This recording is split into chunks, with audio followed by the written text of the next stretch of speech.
इथून पळून जायचा प्रयत्न केला तर डॅडी मला मारून टाकते. ही वेळ काढून देण्यासाठी मला साखरपुडा करावाच लागेल.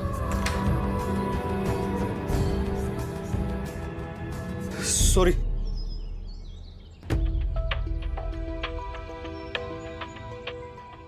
मी तुला थोड्या वेळात कॉल करते. सूर्या, तू छान सजलायस. तुळजा, हे सगळं खरं आहे का?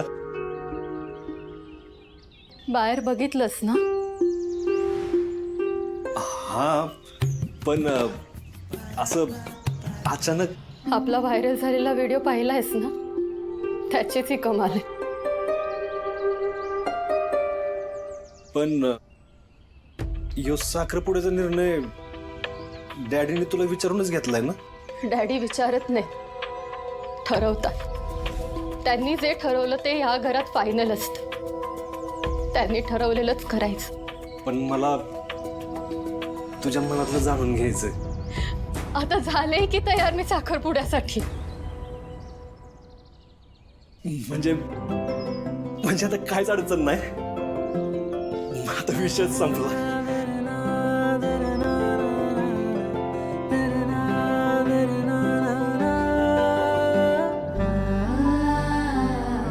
माझी अडचण मी कोणाला सांगू इथं? कोणी समजून नाही घेऊ शकत. या घरात फक्त इज्जत जपली जाते, माणसाचं मन नाही.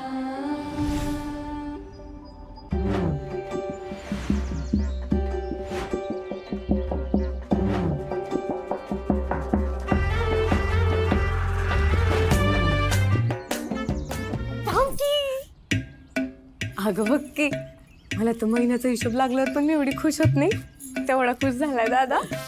तुळजा वहिनीला भेटायला गेलेला, तिनं परत ह्याच्यात हवं भरली का काय? भाग्य, लहान आहेस ना तू, असं बोलतात का? अगं टीचर जाऊ दे की. आज दादाचं शुगर बॉक्स आहे, शुगर बॉक्स. आजचं माप आहे. या सूर्यकांतराव या. हे शत्रू, ते नवरदेवाची अंगठी कुठे? हे काय तयारच आहे. अरे काय झालं? ते नवरदेवाची अंगठी गडबडीत माप न घेताच बनवून घेतली आम्ही. बघ बरं जरा बोटात घालून.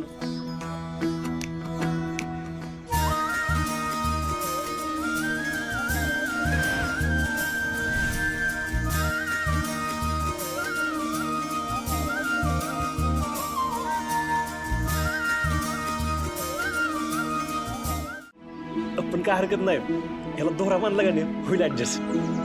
ह्याला काय सगळंच ऍडजस्ट करायला जमतं. लग्न झाल्यावर बायकोशी मी चांगलं ऍडजस्ट करशील तू. त्याशिवाय संसार कसा सुखाचा होणार? आमचं नाही ना तसं. आम्ही लोकांशी नाही ऍडजस्ट करत, लोकांना आमच्याशी ऍडजस्ट करायला लावतो. नाही केलं की मग डॅडी पाहुणे आले.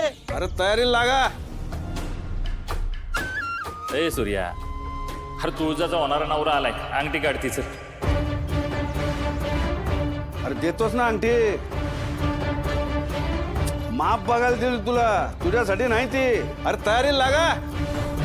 अरे बघत काय बसलाय, काढ लवकर. अरे काढ की लवकर.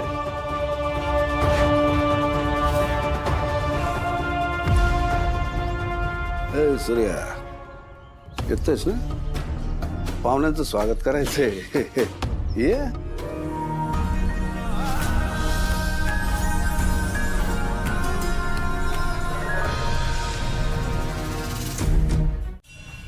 अरे तुला जरा काय इज्जत दिली, तू तर निंबाळकर घराण्याचा जावई समजायला लागला स्वतःला. मस्त बूट टेकून बसलायस बघ.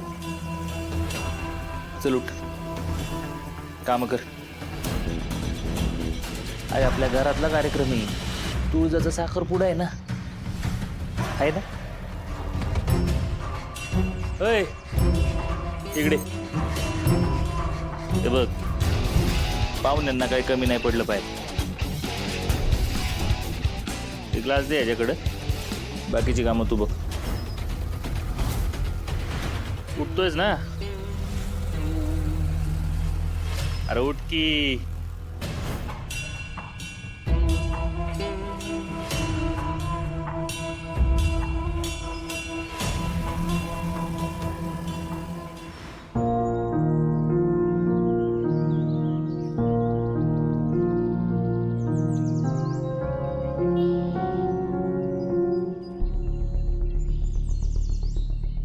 होय.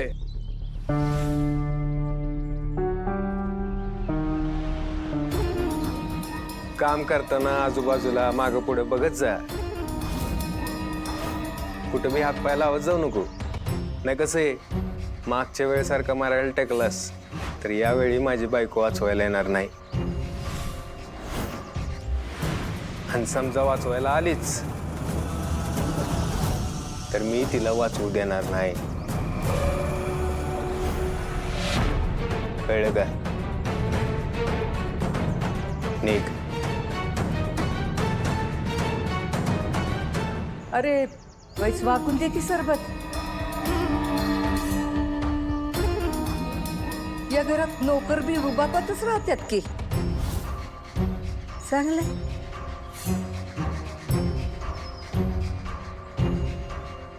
ए काढतो गॉगल.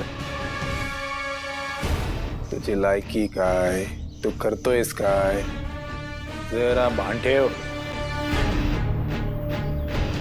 मला द्यायचं राहिलं की सरबत.